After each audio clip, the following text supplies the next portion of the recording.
Hello everyone, exam में आपको स्वागत है। गाइस यूपी में निकली हुई है रजिस्ट्रार की वैकेंसी। ठीक है, जो कि असिस्टेंट रजिस्ट्रार पोस्ट है। ठीक है, तो कैसे क्या प्रोसेस है चलिए शो करते हैं। इसकी जो एप्लीकेशन की स्टार्टिंग डेट है वो हो चुकी है और लास्ट डेट है आपकी 28 सितंबर। पेमेंट करने की और करेक्शन वगैरह की, जैसा कि आप देख सकते हो, कोई भी मॉडिफिकेशन वगैरह का करना हो, एडिट करना हो, तो उसकी जो लास्ट डेट है वो आपकी है 5 अक्टूबर।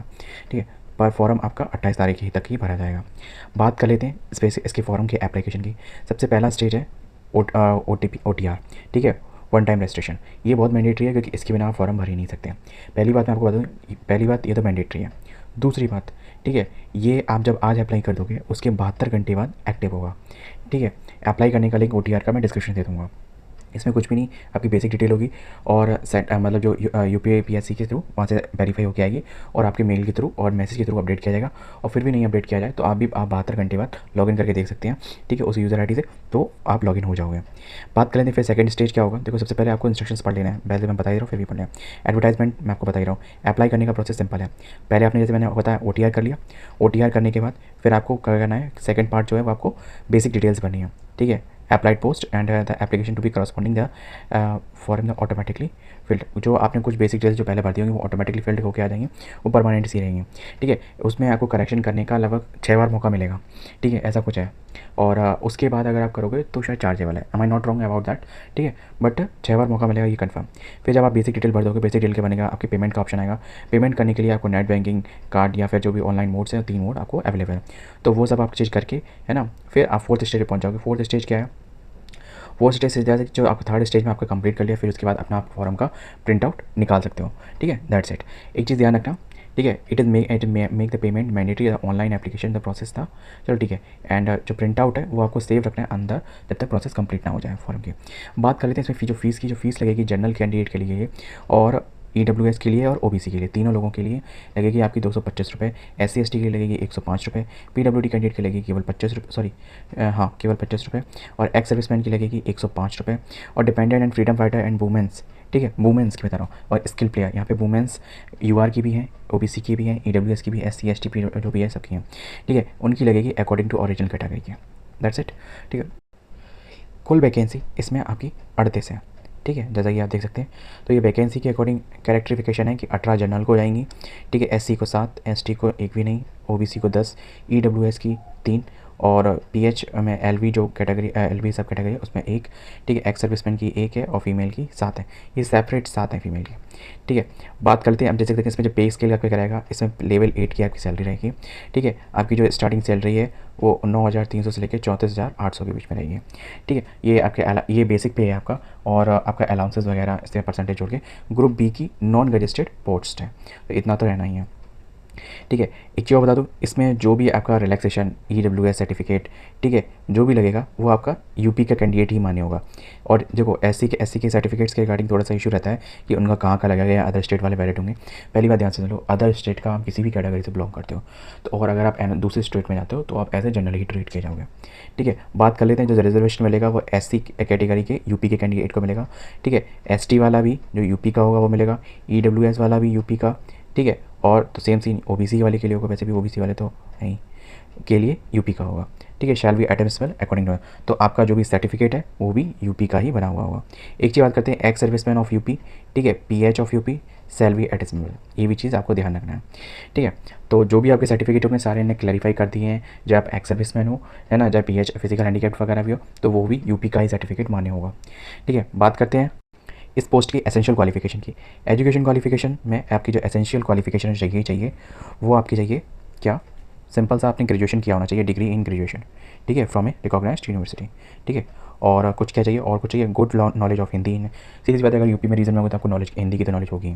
ठीक है, the candidate must possess the working experience, उसका आपको 7 साल का एक्सपीरियंस होना चाहिए इन गवर्नमेंट ऑफिस।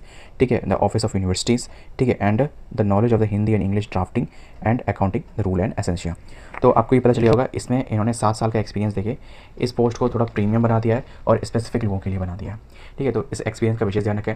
अब एक चीज़ आपके दिमाग में होगी, भाई एक्सपीरियंस नहीं है तो हम क्या छोड़ के चले जाएँ। देखो, आपके पास 5 साल का एक्सपीरियंस है तो वो भी आप ही फॉर्म भरो, 2 साल का है तो भी भरो फॉर्म। ठीक है, क्योंकि एक चीज़ होता है 7 साल वाला एक्सपीरियंस प्लस इसमें अभी जो मैं सिलेक्शन प्रोसेस देखूंगा, अगर ऐसा होता है सिलेक्शन प्रोसेस कि पहले आपका रिटन एग्जामिनेशन होगा फिर आपके डॉक्यूमेंटेशन होगा, तो उसमें एक चीज़ ये फ्लॉज हो जाता है कि हाँ चलो जो बच्चे आए हैं उनके पास इतना एक्सपीरियंस तो है, कुछ तो है, मे बी कंसीडर करने की एक सिचुएशन रहती है।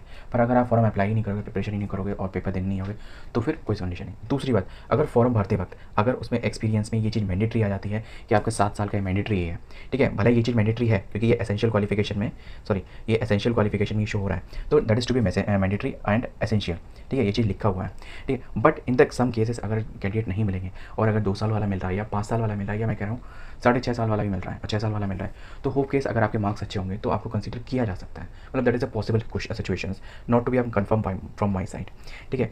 स्नातक की समीक्षा एंड उपाधि अर्हता, मतलब ऐसे भारत में विधि द्वारा स्थापित विश्वविद्यालय से स्नातक के समकक्ष, ठीक है, तो वही चीज़ लिखी हुई है हिंदी में, दैट्स इट। तो इस चीज़ का विशेष ध्यान रखना।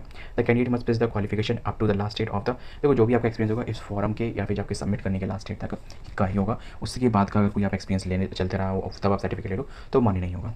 एज लिमिट की बात कर लेते हैं तो वो भी मैं क्लियर कर देता हूँ। जब जैसे कि 7 साल का एक्सपीरियंस, तो ऐसे में एज लिमिट बहुत अच्छी खासी होती है, ठीक है। The attend 30 and must not have the cross the 45, ठीक है। इन्हें कहने का मतलब 30 तक, और जैसे कि 30 से 45 के बीच में है। और शॉर्टकट में इन्होंने एक चीज़ दे दी है, और जो एज कैलकुलेट होगी 1 जुलाई से कैलकुलेट होगी। इन्होंने सीधे कह दिया 2 जुलाई 1979 और जुलाई 1 1994 के बीच का कैंडिडेट मान्य होगा।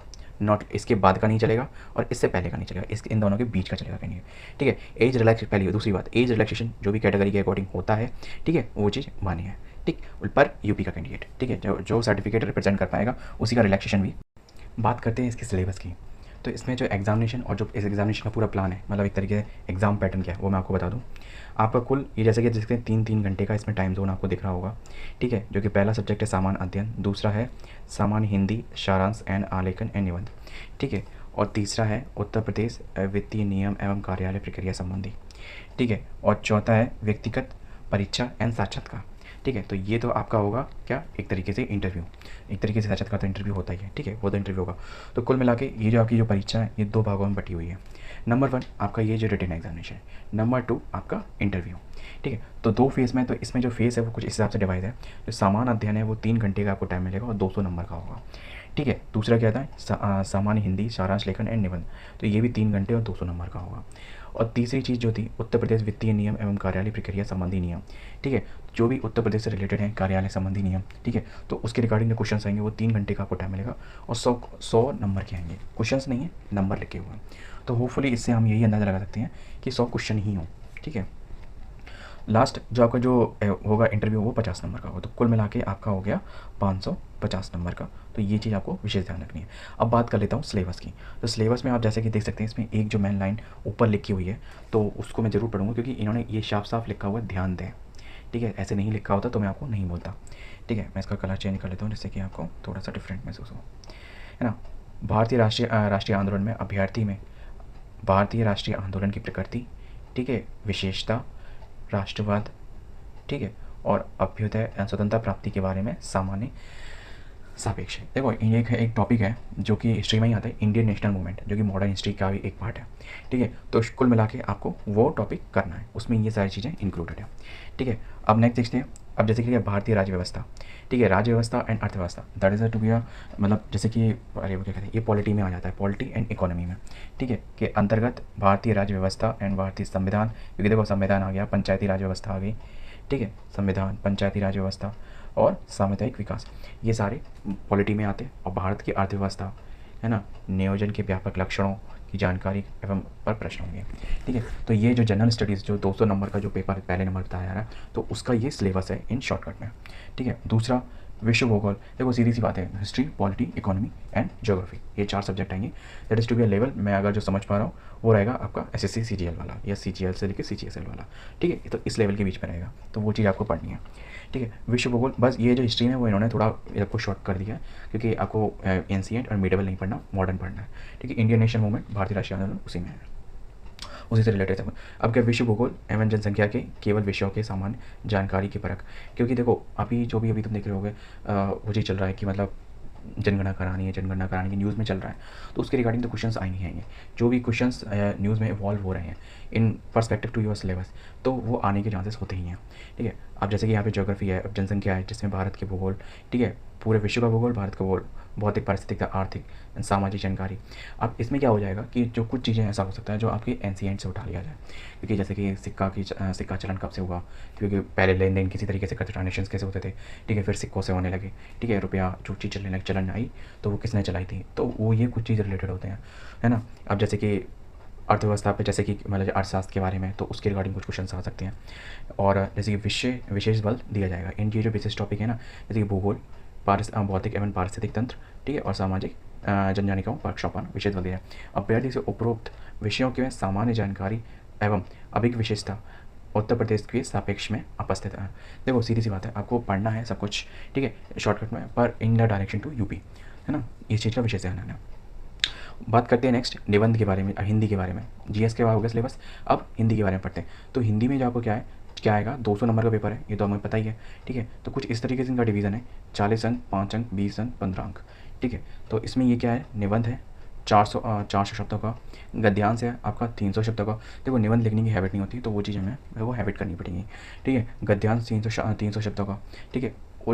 उचित शीर्षक, देखो ये निबंध हो गया 40 नंबर का, गद्यांश हो गया आपका उचित शीर्षक 5 नंबर का, ठीक है। मूल गद्यांश शीर्षक 20 नंबर का, और तीनों रेखांकित अंशों की व्याख्या ये 15 नंबर का होगी। तो इस चीज़ का हमको विशेष ध्यान रखना है। तीसरा पॉइंट इसमें लिखा है हिंदी लेखन आलेखन, ठीक है। तो ये हमारा कुल रहेगा 10 नंबर और 5 नंबर का। कैसे कि नहीं, जैसे कि इसमें लिखा है शास्त्र, नहीं, हाँ ये कुछ अच्छा इसके अंक नहीं लिखे इन्होंने, नहीं, ये sorry my mistake, that is 15 30 number का। और बात करते हैं चौथे पॉइंट पे, किन्हीं 5 शब्दों में प्रत्येक के दो पर्यायवाची, ठीक है। और जैसे कि समास, ये आ गया आपकी ग्रामर, ठीक है, वर्तनी, ठीक है, और मुहावरे, लोकोक्तियाँ, ठीक है, ये आप देख सकते हो 15 नंबर की है, ठीक है। यहाँ पे 15 नंबर, यहाँ पे 15 नंबर, यहाँ पे थोड़ा चेंज हो गया है, शब्द शुद्ध वर्तनी ये 10 नंबर की हो गई है, ठीक है। और यहाँ पे मुहावरे भी 10 नंबर के हो गए हैं। वाक्यों के सही प्रयोग, वाक्यों के प्रयोग ये आपके 15 नंबर के हो गए। तो कुछ इसी हिसाब से आपका 15 नंबर का लगभग सीक्वेंस चल रहा है, और कुछ एक जगह 10 भी है, एम आई राइट, ठीक है। वाक्यों की शुद्ध वर्तनी 10। अच्छा, ये केवल शुद्ध वर्तनी वाला ये 10 है, ठीक है, ये 10 है, ये 10 है, ये तीनों 10 है, ठीक है। बाकी सब 15 में चल रहे हैं। तो कुल टोटल आपका हो गया 200 अंक का।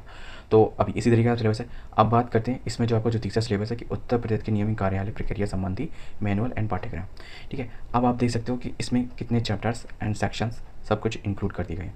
अपेंडिक्स के लिए आप ये जो है ना इसको फॉलो अप कर सकते हो, है ना। जैसे कि आप देख सकते हो 1975 से लेके 2001 तक जो भी अमेंडमेंट हुए हैं, है ना, इनका जरूर विशेष ध्यान रखना, ठीक है, क्योंकि ये बहुत इंपॉर्टेंट है आपके ऐसे के लिए। ये चीज़ इसलिए कह सकते हैं क्योंकि ये मैनुअलिटी में अगर जैसे कि सिलेबस में जो लास्ट वाला है ना उत्तर प्रदेश वित्तीय नियम कार्य प्रक्रिया, अगर इनमें से कोई भी है अमेंडमेंट, तो प्लीज़ इसको जरूर देख लेना, क्योंकि ये पहले अपेंडिक्स तो पूरे के लिए होता है, ठीक है, सब कुछ जैसे कि पूरा नोटिफिकेशन के लिए, ठीक है। पर इसमें जैसे कि रूल्स ही हैं, अमेंडमेंट ही है, अगर वो अगर इससे रिलेटेड है तो पूछ ही आ सकते हैं, क्योंकि वो ये कहेंगे जिस घर में तुम जा रहे हो और तुम्हें उसी के बारे में नहीं पता, हमने तुम्हें नोटिफिकेशन में इनडायरेक्टली दे रखा था, ठीक है। तो ये एक थोड़ा क्लू सा होता है कि अगर आप देख सकते हो, that is to be not mandatory, but that is मैं एक इल्यूजन सा आया कि मन से इंटेंशन आया कि आपको बता दूँ, ठीक है। अब जैसे कि इसमें जो क्या उत्तर प्रदेश की वित्तीय हस्त पुस्तिका, ठीक है, और भाग खंड 2 में, ठीक है, 2, 4 और जहाँ संबंधी समुद्री मूल्य, ठीक है, वेतन वितरण, ठीक है, ये सारे आपके जो फाइनेंशियल से रिलेटेड, ठीक है, अकाउंट से रिलेटेड वो चीज़ें संबंधित हैं।